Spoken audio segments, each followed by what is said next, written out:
I'm Sam, and to start I wanted to take care of a little bit of housekeeping.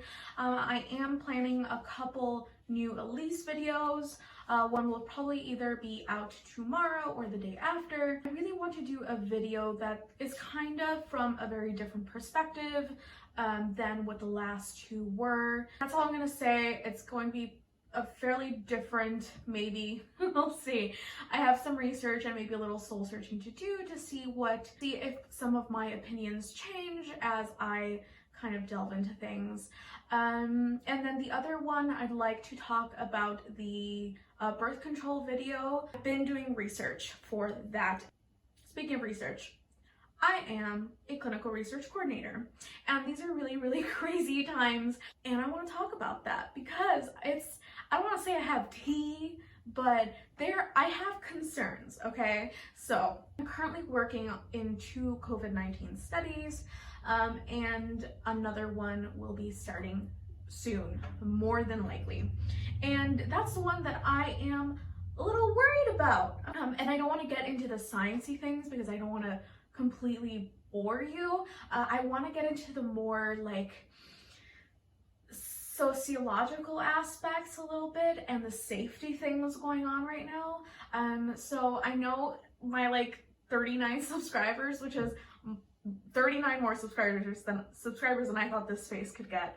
I know this isn't why you subscribe, but this is something near and dear to my heart. So I'm gonna be a little bit petty here, and I promise these are connected. I got a comment in my Elise video part 1 about how people have, I guess, the responsibility to look into what they do and not be scammed. And I guess to that, my answer is I think we should be a lot more critical of the scammers and not the scammed, if that makes sense. Here's what I'm talking about when I talk about vulnerable populations, because vulnerable populations are something that is put, a lot of emphasis is put on vulnerable populations when you're learning about ethics and research. In the past, there have been instances such as the Tuskegee Experiment, also known as the infamous syphilis experiment. Things like those experiments have really, really left lasting impact in minority populations. So of course things like that have left minority and vulnerable populations very suspicious, untrusting of public health officials. It completely makes sense. So in clinical research, it is customary to give your participants a monetary compensation for their time, and the amount is always, you know, what is taken into consideration for the amount of money you give participants is, you know, what are we getting from you? Is it just a questionnaire? Maybe you'll get $5. Are we taking blood? You're gonna get more. How much time? What kind of tests we're doing? For this particular experiment? So for this particular research or this particular study, the amount we're looking to probably compensate our participants is $150 for, I think, one visit. I have to reread the protocol.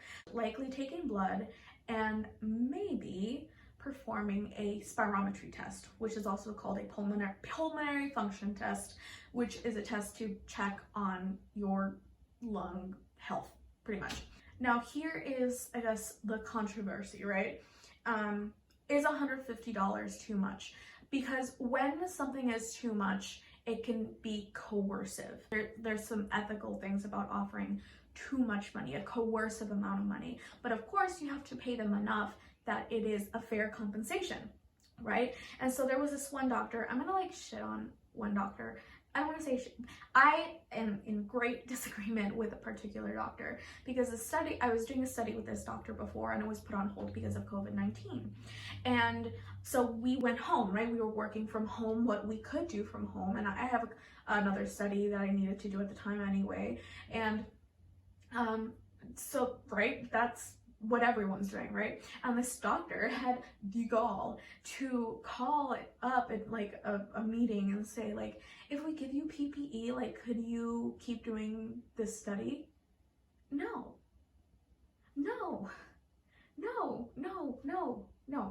We were like, no, we will not. Nope. And so, okay, so this same doctor was saying, isn't $150 like too much? Isn't that like a coercive amount? And I disagreed, and like almost everyone else disagreed, because $150, like, it sounds like a lot, right? For like a visit, a blood test, like taking your blood to like figure out like what might be going on. Like, do you have COVID-19? Do you have maybe some other underlying issues? We want to figure out like what's going on with these populations, how populations are being affected by what's going on. And we're like, no, well, you know, in times like these, there's extra risk in asking them to come and participate in this study. You know, they have to be home. Like, they could have been home, and you're asking them to come out possibly for this study. So no, $150, totally fair, right? Not only is it fair, but we would also like to tack onto that a COVID-19 test that we can give them results for within 24, 48 hours. And so I think that's good. This doctor thought that maybe it's too much. I disagree. I think these are special times, and we need to really fairly compensate people for not just their time, but the risk they might be facing, right? So that's kind of what I wanted to come back to. You can't just, you know, put that much onus on a population. Anyway, ethics. My other concern is safety for both patients and for myself. The NIH dude was saying we don't have to do spirometry. It would be a great add-on, but honestly, we can't do it. And the same doctor who was saying, I think $150 might be too much, it might be a coercive amount of money, was saying, no, I think we should do spirometry. And the NIH guy was like, no, because even specialist labs that like do these specialty spirometry tests don't know how to safely do a spirometry test in the time of COVID-19. My dog is drinking water, I'm sorry. Even specialty labs don't know how to do it safely right now, because these patients are blasting air out. We're taking these measurements. We're in pretty close proximity to these patients.